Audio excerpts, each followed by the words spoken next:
Please repeat after me. Om Namo Bhagavate Vasudevaya.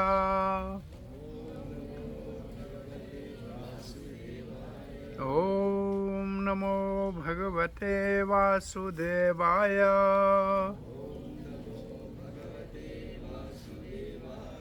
Om Namo Bhagavate Vasudevaya.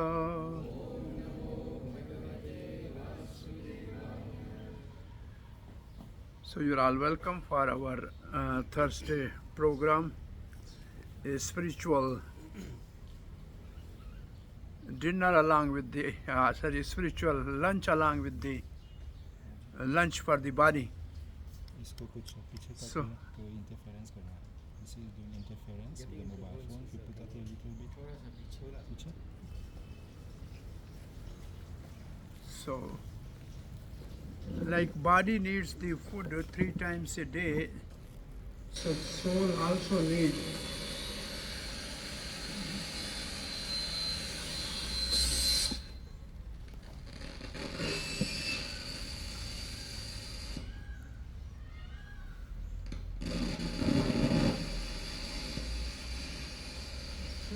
Because of this? I think so. It is.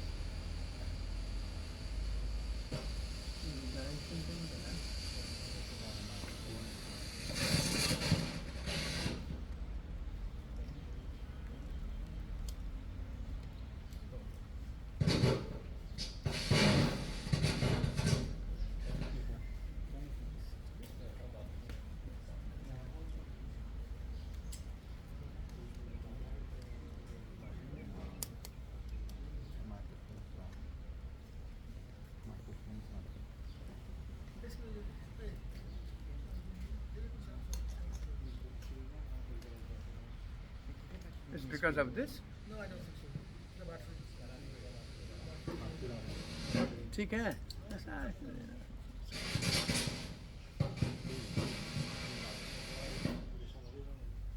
Please bring one of the mic. I think it can be heard. Yeah. So bring this near.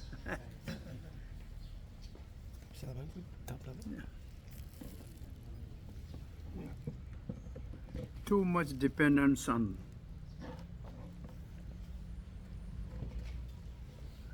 gadgets keeps us quite lazy. So what we were discussing is there's a need of food for the body, so there's also need for the soul, food for the soul. So this is called in a Vedic terminology Trikala Sandhya. Three means three, kal means time, Sandhya means worship, and Sandhya actually means to connect. Sandhya means connect, the morning when the sun is not yet arisen and the stars disappear, that is called Pratah Kal Sandhya, or the morning. And the evening, sunset, but stars are not in the sky, that is called evening Sandhya. And the afternoon, 12 o'clock, this is called Madhyan Sandhya. So these are the three specific time for nourishing our soul every day.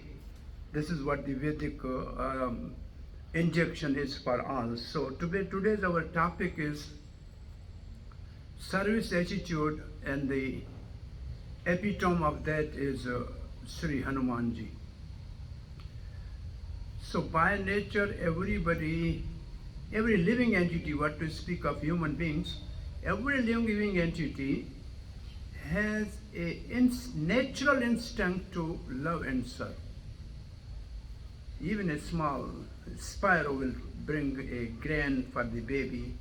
Even a lioness loves her own cubs. So there is a service and love attitude in all living entities. So basically the constitutional position of the spirit soul, may it be in a demigod body, human body, or in a lower species, this natural service attitude and loving propensity is everywhere. Nobody can escape from this. This is natural for everybody. It doesn't mean that which religion some belongs or which species one belongs. Naturally, everybody has to serve, and everybody has love inbuilt in our heart. Krishna prema nitya siddha sadhe kabu nahi. It is said in the scripture that the love of God is already in everybody's heart. There is no practice to actually bring from anywhere. It is already there.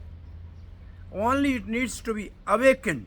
The process to awaken the love. That is the whole discipline of practice of all religions, basically. There's only one religion. Religion is to awaken the love of God. Religion is love of God. There's a one dharma that's called one religious principle which only give us we want to be promoted to the heaven. Why? We want to enjoy more. That's what the heaven is, right? Why we want to go to the heaven? Because there's more enjoyment there. So the purpose is not service. Therefore, Bhagavad Gita says, Tetang bhuktva swarga lokam vishalam kshina punya mrityu lokam vishanti. Those who go by pious activity to the heaven, they come back. So heaven is going to the heaven is not the principal religion, number one. And most of the religions of the world, they are focusing on going to the heaven. That is their main goal.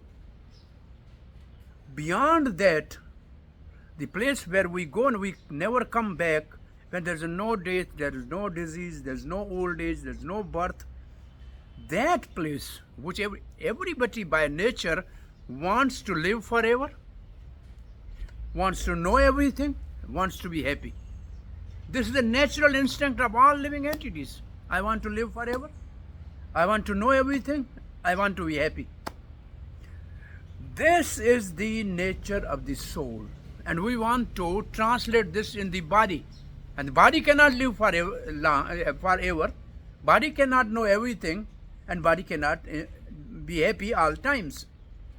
Therefore, the nature of the soul, that is our real identity, which we want to express to the body, and then we are always frustrated.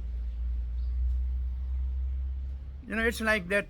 I have a map in my hand of flag, and I am finding the place in the Port Louis. Can I find it? No, it is not there. Because you have a right map, but you are at the wrong place. So you have a map of the soul. That is your desire. But you are trying to fulfill it through the body, which is not possible. Asato ma satagamaya Ved says, let us take us from the impermanent to the permanent. Asata to sata. Asata means one which does not last forever, which is body. And sata means that which lasts forever. Tamaso ma jyotirgamaya. Tamaso means ignorance. Darkness means ignorance. Take us away from ignorance to the light, which means knowledge. Mrityorma amritam gamaya. Mrityo means death, and amritam means eternity. So this is the Vedic aphorism, which actually, and this is actually in human life only we can discuss like that. Not in any other species it's not possible. In heaven there is so much happiness, nobody think of God. In hell there is so much suffering, nobody has the time really to think of anything. It's only the human form of life on this planet Earth that we can think really, what is the aim of my life? Ultimately, where I have to go after leaving this world.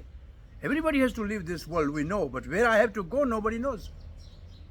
So this is the real inquiry. So there are two attitudes in this world. One is enjoying attitude, other is service attitude. Enjoying attitude and service attitude, only there are two. There's nothing three, only two. And then you translate it in a Ramayana epic. Ravan is the enjoying attitude. He wants to enjoy the concert of Lord Ramachandra, Sita Devi.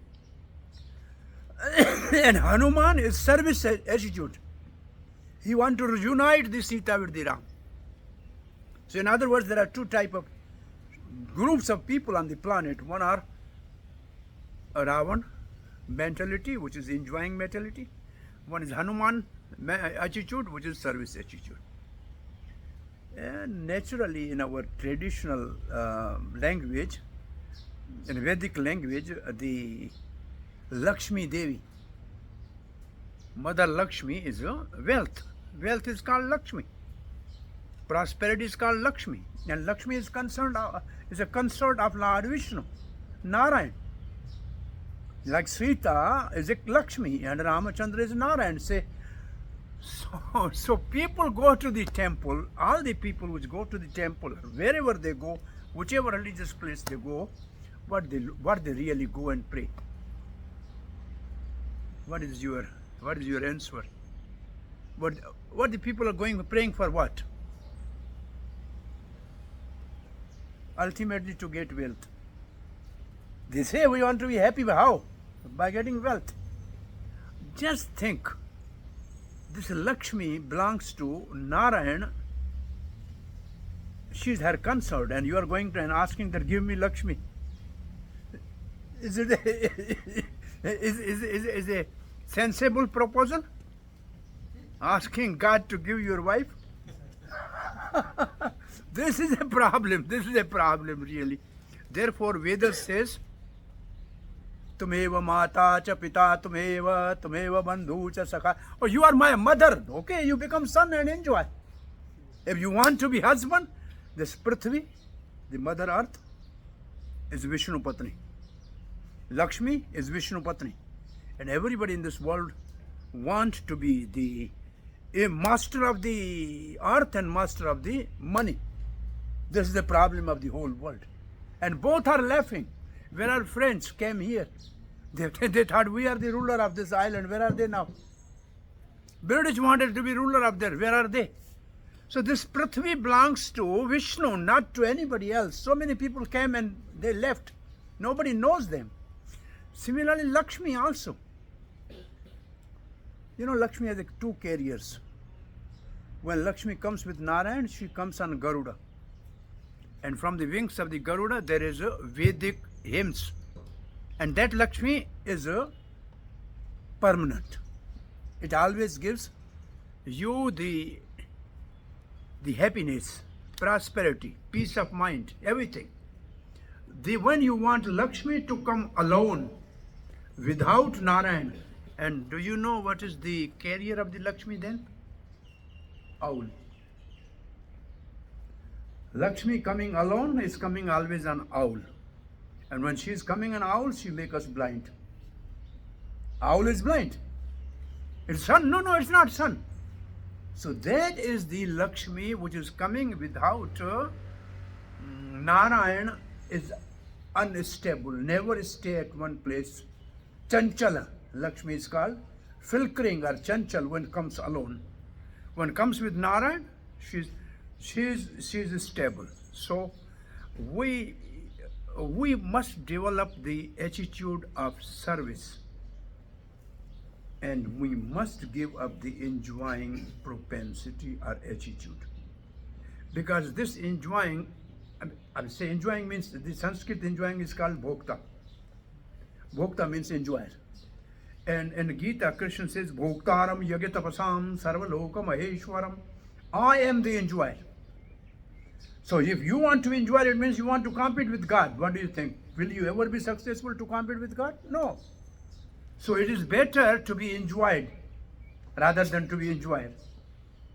So by nature, the living entity is subordinate and God is predominator and we are predominator. If we accept this relationship, which Hanuman has accepted, and therefore he is eternally guiding the principle of this island. In every house he is sitting there. A guiding principle of servitude is Hanuman. So I would like to just say a few teaching from journey of the Hanuman from Mahendra mountain on the say northern side of the ocean to Sri Lanka in search of Sita. So number one is that Hanuman never boasted that I can go 100 yojan or whatever you can call 800 kilometers, whatever it is. He never boasted. He was keeping quiet. Only when the senior person Jamwant told that, why you are keeping quiet? You are the right person to serve Lord Ram. Then he said, yes, if you all bless me, I can accomplish that. So one thing is that if we get blessing of the seniors, it is a Vedic version. Abhivadan Silasya. If we respect and give honor to the seniors, Ayu Yasha Bala Vidya. Ayu means lifespan. Bala means strength. Vidya means education. Yash means glory. They increases. By giving respect to seniors, we have these four benefits. Not giving respect, they all diminishes. So number one, Hanuman was getting blessing of senior to accomplish the task. Next, Hanuman said, I am going there, but you all stay here. Because we are a team, so we should work as a team. It's not that if I go and get the whereabout of the Sita, and I boast that I did that. No, we all together. So teamwork is the next message of Hanuman, that we are together. One may be successful, but we are together because we came as a team. We'll go as a team. As a team is successful, not a person. Then when Hanuman started his journey, when he climbed on the top of the Mahendra mountain, he was praying to the lotus feet of Lord Ramchandra that now you are like a bow and I am an arrow. And Ramabana always go and reaches to the target and come back. So let me become arrow, Ramachandra, you as a bow, and it is by your mercy I can reach there and come back, not myself. That is the humbleness or service attitude.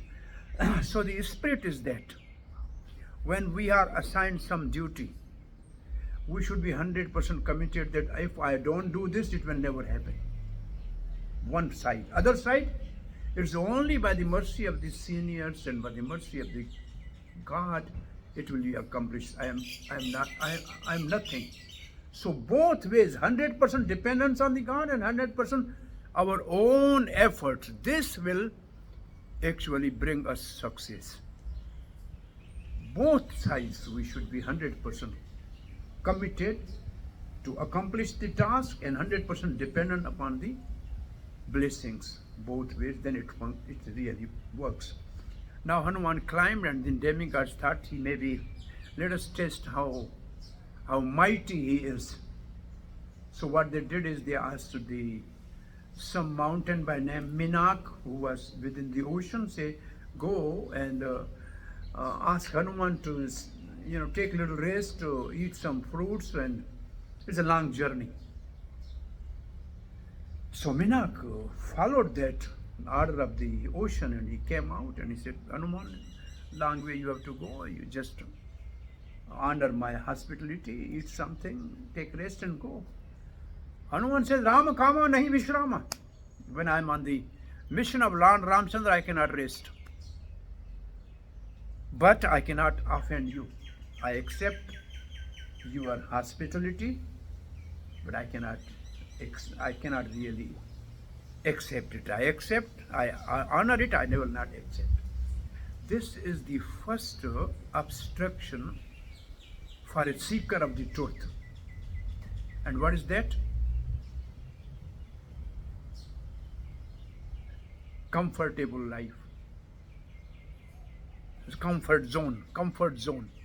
You have all the facilities, take rest, be happy, then you can accomplish your task. Hanuman said, no, this is allurement, I should not be entangled by that. By detachment, Hanuman overcome that. demigods thought, oh, he's very powerful, he will definitely can climb from here to Lanka, but only the physical strength is not strength. There must be a wisdom also.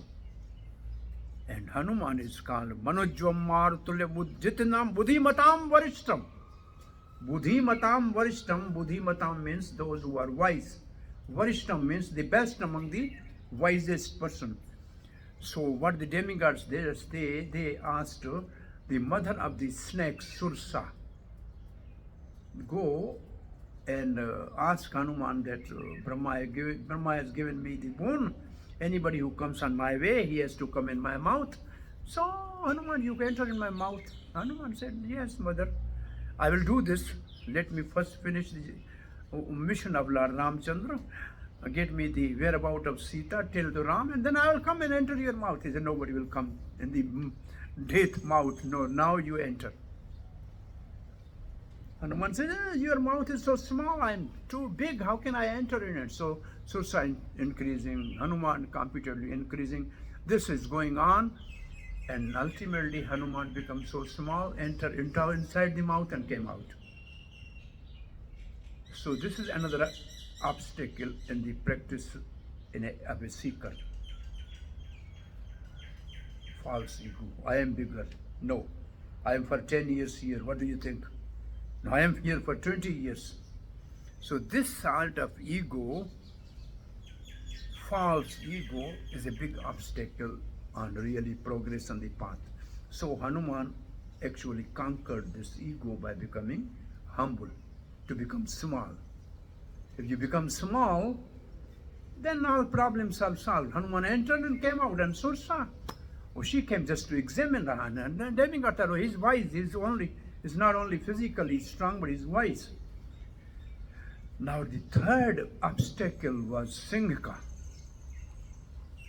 She was demoness, and she was called Shadow. She was catching the shadow of a flying Hanuman.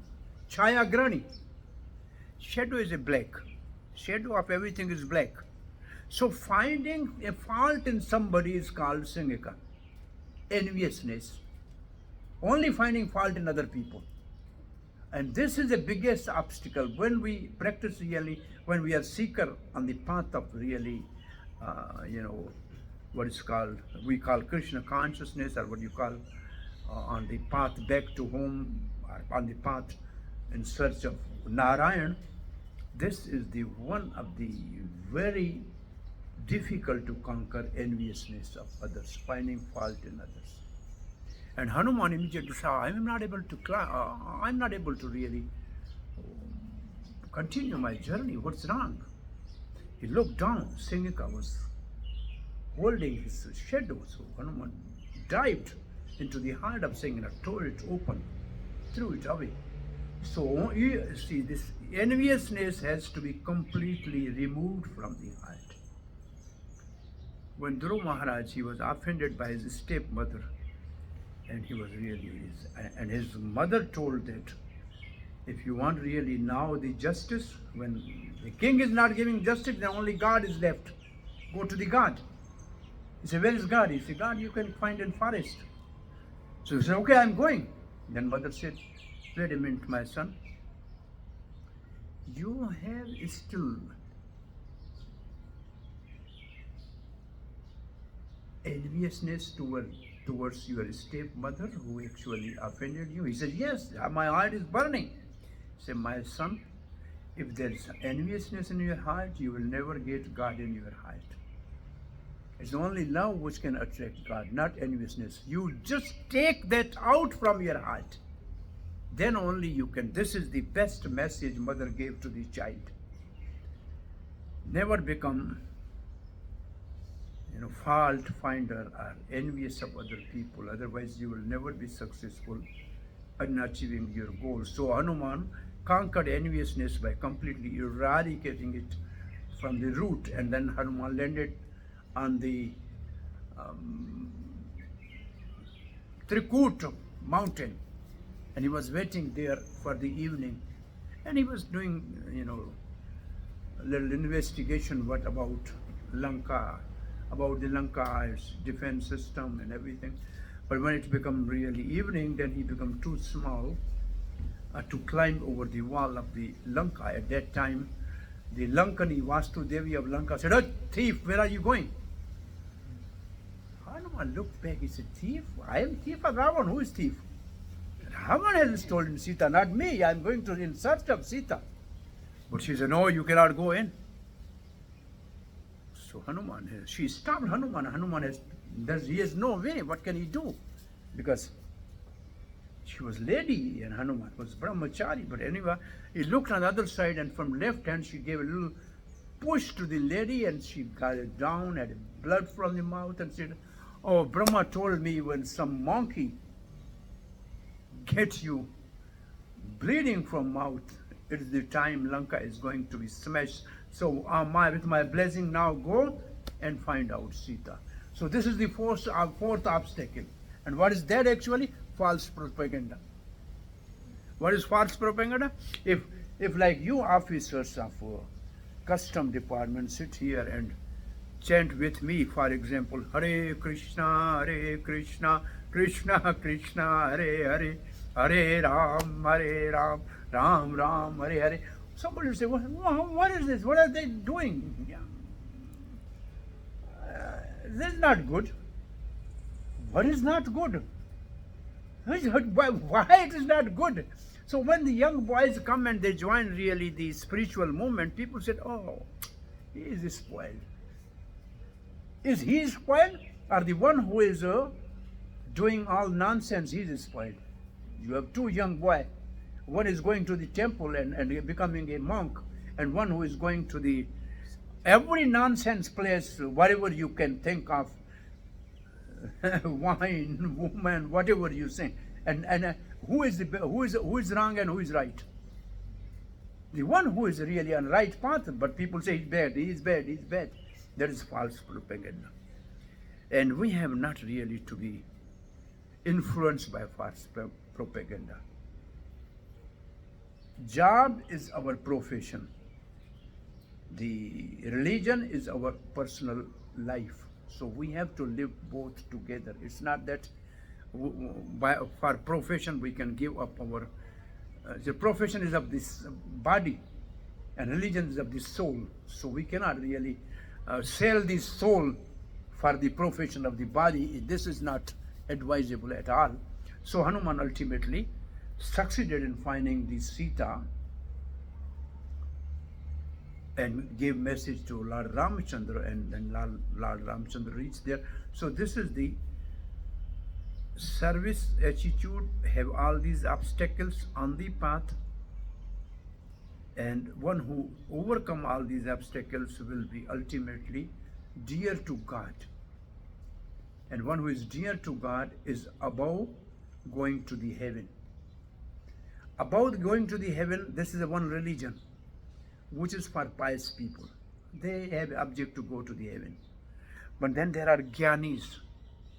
They are not into pious work. They want really to know who is soul, and their goal is merging in Brahma.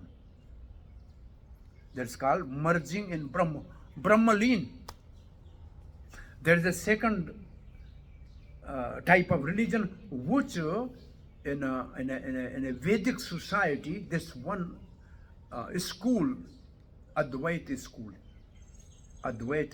of Shripad Shankaracharya, their goal is ultimately soul has to merge into effulgent light called Brahma. It's called Brahmaleen. So this is the goal of Jnanis. Above that, there's a third stage that is called going to the spiritual world, beyond the spiritual light, which is Brahmajyoti. And that spiritual world is called Vaikuntha. Vaikuntha, V means no, Kuntha means anxiety. The place where there is no anxiety is called Vaikuntha. And Vaikuntha is another name of Narayan. When one goes there, he have 4 types of liberation. Those who are going into the Brahm, this liberation is called Sayujya Mukti or Brahmalin. Those who are going to the Vaikunt, they can have the same form as Narayan, four-handed, same place, they stay on the same planet. Sarupya, Salokya means same planet. Samipya, they are very close to the Narayan. Sareshti, they are as opulent as Narayan. These are called four other liberations, which like Ramanujacharya, Madhvacharya, these other acharyas, other school, which is called Dvaita, Advaita and Dvaita. Advaita means there's no difference between soul and God. Dvaita means soul and God are different. So that school, they propose of going to the Vaikuntha in four type of liberation. But above this, there is the highest religion that is called Parodharma. Parodharma means supreme religion. And Parodharma is love of God. To awaken the love of God is ultimate religion. It's the ultimate benefit for all humanity. And Hanuman has achieved that stage of Parodharma. He's always in service and he's always sitting outside. So the temple of Ram and ready to serve the Ram all the times. He's not merging into. I think the time is over. We add it here. You have any question or comment? Yes? So this Parodharma some other time we can discuss what is Parodharma.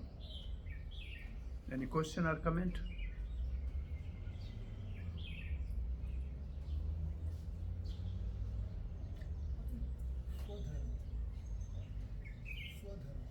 Swadharam, that's a very good question. Our friend, Director Sahab, what is good name? I forgot maybe. Veer and Vivekanand. Vivek. Vivek means discrimination. And it is the function of the intelligence. And those who are really intelligent, that's called Vivek, and they have a Anand means bliss. So Vivekanand is saying Swadharma. Swadharma, Swa means oneself. Dharma means occupation. So we have two Swadharma. One Swadharma of the body, which in a Vedic system is called Brahman Swadharma, Kshatriya Swadharma, Vaishya Swadharma, and a working class Swadharma. That's called Swadharma according to the body. Bodily constitution, like Swadharma for the ladies is different than Swadharma for the male. That's a different. There is another Swadharma of the soul, which is same for all. And that Swadharma of soul is the love and service, which is for all living entities. That is our Swadharma. So as the Swadharma of the soul is same for all, Swadharma of the body is different for all. So there are two Swadharma in the Bhagavad Gita. One is Swadharma of the body. Arjun, you are Kshatri. You have to protect the religion. So this is your Swadharma. But as a soul, Swadharma for everybody is to love and serve God. So we have two Swadharma. Swamiji, Yes? I have a question. He says, everybody says that, especially in the Hindu dharma, Sanatan dharma, they say that you have to love your friend. Love Batu. How can I love a terrorist? How can I love? A terrorist?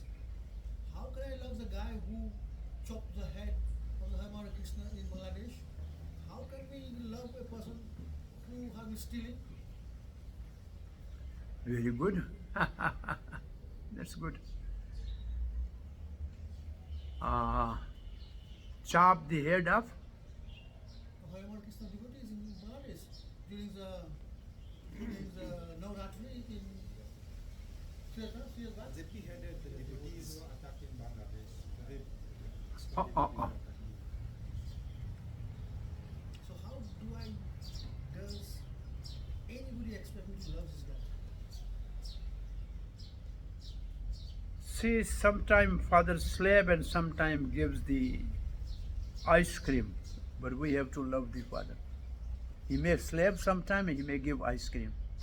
He may give toffee because he is independent, he is protector, he is giving us everything. Once I think it said, somebody said that God, you are here, why you are not protecting yourself? He said nobody can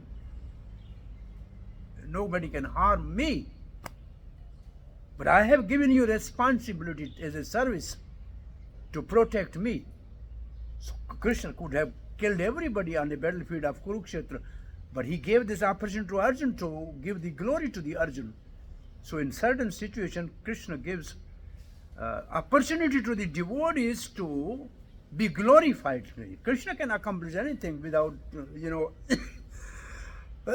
moving an eyebrow. He can accomplish anything. God can do anything because he can create the whole universe. He can make so many planets float. So what is the difficulty for him? He said generally when Lord Vishnu eats food, then he needs pan. You know pan? So whoever is in front of him, he will ask, go bring pan. So once Vishnu ate and Yamraj came, he said, Ja pan la. What is it? Ja, go, pan la, bring pan. He never understood. He went and he brought, with a tsunami, he brought the whole Japan. He brought the whole Japan. He said, what is this? He said, you said pan la. This is pan, Japan. So Japan is as insignificant as the pan for God. So the answer to your question is actually God wants to give us glory. How much we are there to sacrifice ourselves in service of God. Then we'll get glorified. God don't need anything. He is giving us opportunity. How much we can sacrifice. But this is one part you are saying, fighting among the religions all over the world is it remained always there, because the religions are at the bodily platform. All the world's religions are on the bodily platform. None of the religion is on the spiritual platform. Therefore, fighting is natural. I am born Hindu, so I am Hindu. I am born Muslim, so I am Muslim. This is bodily religion. This basically, Srila Prabhupada said, I am not teaching you the religion bodily platform. I am giving you the science of soul and science of love of God, which is beyond bodily platform. And once we went to see the Prime Minister, the President of India then, Sir Abdul Kalam, a Muslim president, a scientist. I had a prasad for him from Janmashtami, from our temple Vrindavan. He said, okay, so you are coming from which organization? I said, we are a spiritual movement. He said, welcome. I love spiritual people, but religious people fight. He told this. He said, religious people fight. I love spiritual people. So please, those people who are fighting on the bodily basis as a religion, please go and educate them. The religion is spiritual. It's not material. So on that basis, soul is never killed or cut. It is only the body which is damaged or something happened. So that which is the religion of the soul is beyond all this. Soul is eternal. Those who sacrifice their body, they glorify their soul. So body may be fasting, but soul is feasting. That is the highest religion. Body may be fasting, soul is feasting. Vivekananda, a very nice question. Maybe I am not able to satisfy all the aspect of their question. Then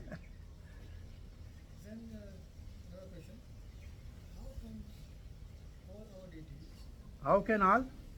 all our deities, even Vishnu, they have got arms, they have got weapons. I was talking to them and saying that I don't think that God, Vishnu has got his chakra to cut apple and eat it. He'll use it to do something. And whatever we have read from Quran, whatever we have, even in Bhagavad Gita, Krishna says, go and take your bow and go and fight. So, from that perspective, I'm saying, yes, the soul is not detectable. I'm fine with this. But Ramchis Manas says that, Bari Bhagya Manas, not soul, Tan Payu. You don't say Atma Payu. Bari Bhagya Manas, Tan Payu, because through this, you can attain God. Right बारे भाग मानुष तन पायो सुर दुर्लभ गुण ठीक है गुर सब गुण तन गायो. So which means that I have to maintain my body so that I can pray to God, so that I can do service, I can serve God. Right. If I have no body, how do I serve God? Yeah, the human form is a highest creation of the God. God made the human on his own image. And in this body only, in another body, we can know Narayan. Yes. So if we are sacrificing this body in service of God, so we have already achieved God. So that is the purpose of the body. No, but your body has been cut and so by the terrorists. No problem. It makes Bhisham Pitama was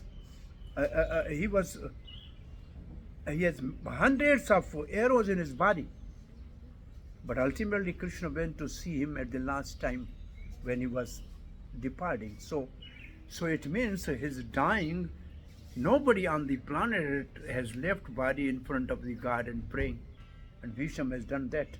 So one who sacrifices body in service of God, he's already achieved the God. I mean, Ravan also died, but he also had the darshan of Ram. who? Ravan.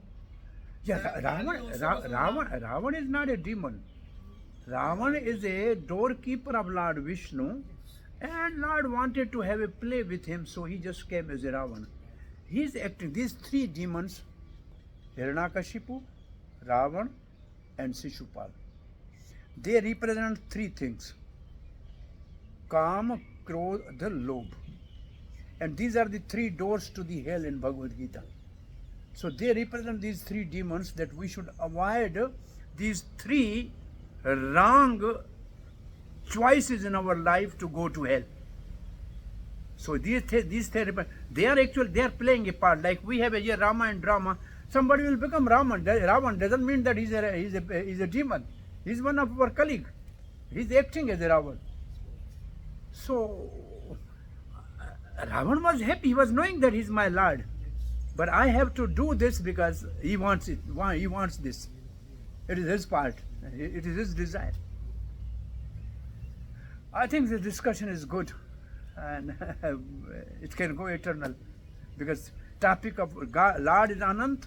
Discussion about Lord is also unlimited. It can go eternally, and we are also eternal souls, so we want it to continue eternally, but our body has to go for service. Thank you, Vivekanandi. I am happy that we have nice question and answer session. Thank you. Thank you, everybody. Jai Sri Ram. Jai Sri Ram. Bajrang Bali ki. Jai